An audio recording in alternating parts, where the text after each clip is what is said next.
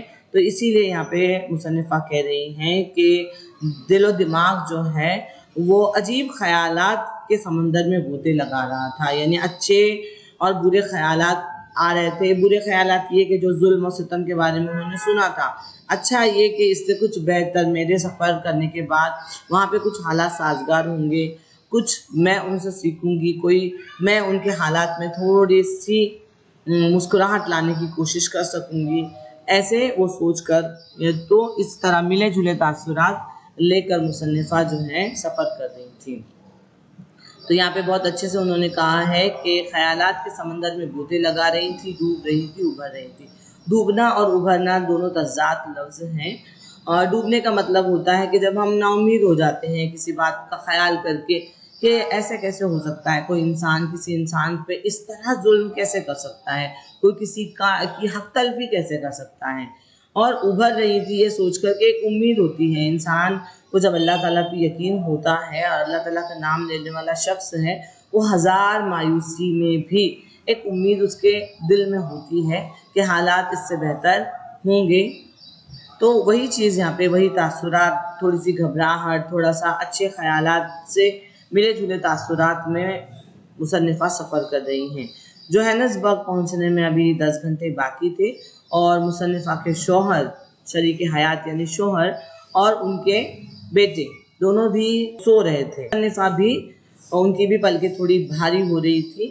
اور آگے وہ لکھتی ہیں کہ جب میری آنکھ کھلی تو میں نے دیکھا کہ میں منزل کے کافی قریب ہوں اور ہوائی جہاز یعنی طیارہ جو ہے وہ ابھی زمین کو چھونے ہی والا ہے.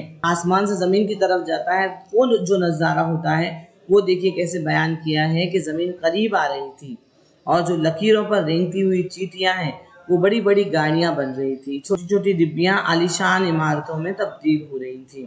تو کتنا اچھا ہے اس طرح کے جو الفاظ ہیں، اس طرح کا جو جملے ہیں وہ آپ کو مضمون نویسی میں بہت کام آتے ہیں. تو جب آپ مضمون نویسی لکھتے ہیں تو اس طرح کے چیزوں کو، اس طرح کے فکروں کو آپ کو یاد رکھنا چاہیے تاکہ آپ کا مضمون بھی جو ہے وہ پائیدار بنے، اچھا بنے. ٹھیک ہے، اچھا بن کر آئے سامنے.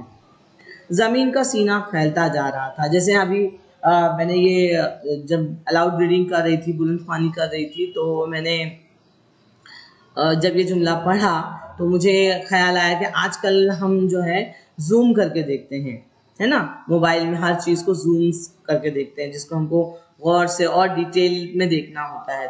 تو ویسے ہی تاثرات یہاں پہ ہیں مصنفہ کے، کہ مصنفہ کہہ رہی ہیں کہ جیسے زمین پر پہنچنے والا تھا جہاز ہمارا، طیارہ، تو ایسا لگ رہا تھا کہ زمین کا سینہ پھیلتا جا رہا تھا. یعنی چھوٹی نظر آنے والی زمین تھی وہ بڑی ہوتی جا رہی تھی اور مصنفہ کا دل دھڑک رہا تھا، تیزی سے دھڑک رہا تھا، وہی ساری چیزوں کو لے کر جو وہ بیٹھے بیٹھے سفر کے دوران سوچ رہی تھی. تو اس سرزمین پر قدم رکھنے والی تھی جہاں کی زمین کے ذرے ذرے میں ماضی کی دکھ بھری کہانیاں تھیں. تو ان کا دل جو دھڑک رہا تھا اس کی وجہ یہی تھی کہ جس زمین پر وہ پیر رکھنے والی تھی، ابھی قدم رکھنے والی تھی، وہ زمین کا ذرہ ذرہ جو ہے وہ ماضی میں ایک بہت بڑا سانحہ، بہت بڑا دکھ جھیل چکا تھا. زمین جسے کہا جاتا ہے کہ ایک ملک میں ایک دنیا آباد ہے، یعنی ایک یہ الگ ہی دور ہے، یہ الگ ہی زمانہ ہے، یہ الگ ہی دنیا ہے.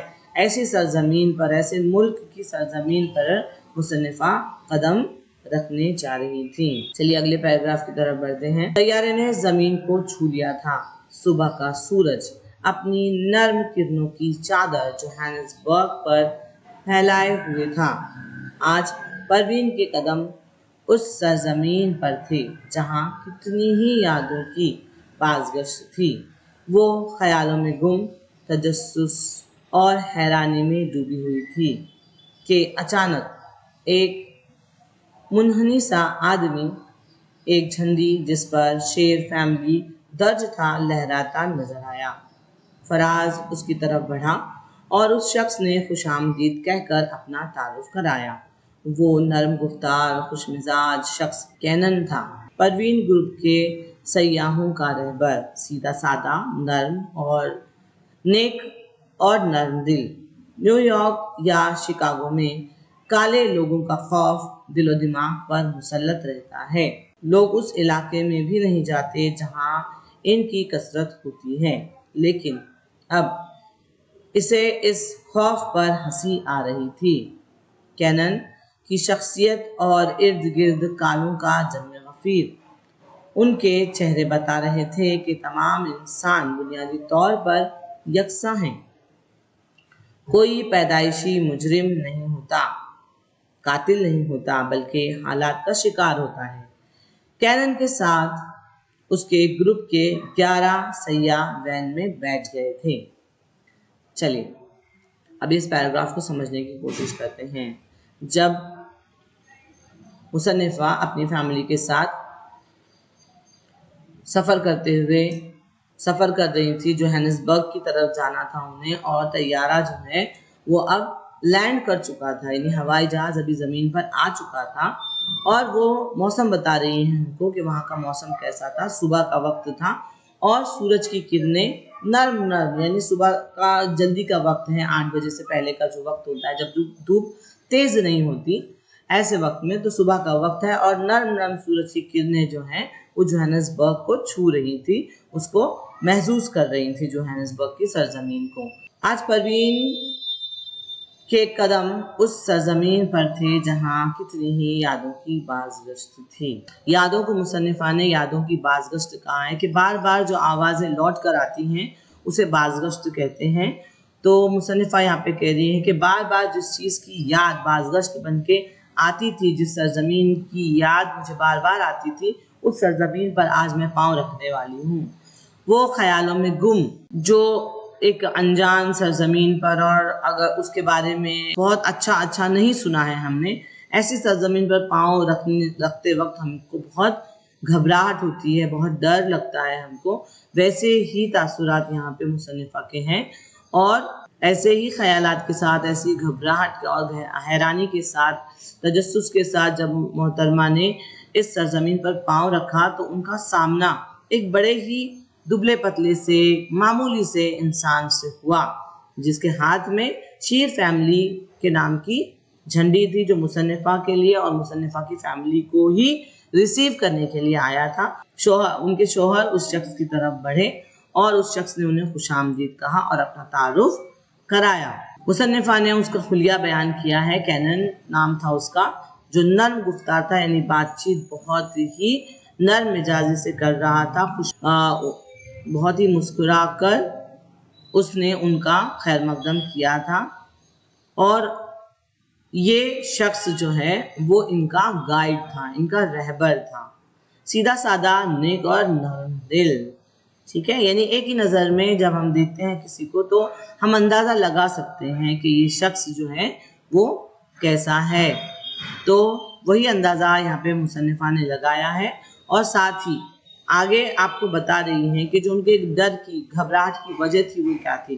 نیو یارک یا شکاگو میں کالے لوگوں کو بہت ڈر لگتا ہے، بہت خوف لگتا ہے، کیونکہ حد سے زیادہ غریبی کی وجہ سے یہ لوگ جو ہے وہ چوری چکاری کرتے ہیں، خون، ڈاکہ، یہ ساری چیزیں کرتے ہیں اپنی ضروریات کو پورا کرنے کے لیے۔ تو لوگ جو ہیں ایسے علاقے میں جاتے نہیں ہیں جہاں پر کالے لوگ نظر آتے ہیں یا حبشی نظر آتے ہیں، ایسی جگہ پر لوگ جانا بھی پسند نہیں کرتے۔ لیکن جو شخص ابھی ان کے سامنے تھا، جس کے لیے مصنفہ نے ابھی کہا کہ وہ نرم گفتار ہے، خوش مزاج ہے، سیدھا سادہ ہے، نیک اور نرم دل ہے، اسے دیکھ کر مصنفہ کو اپنے خوف پر ہنسی آ رہی تھی۔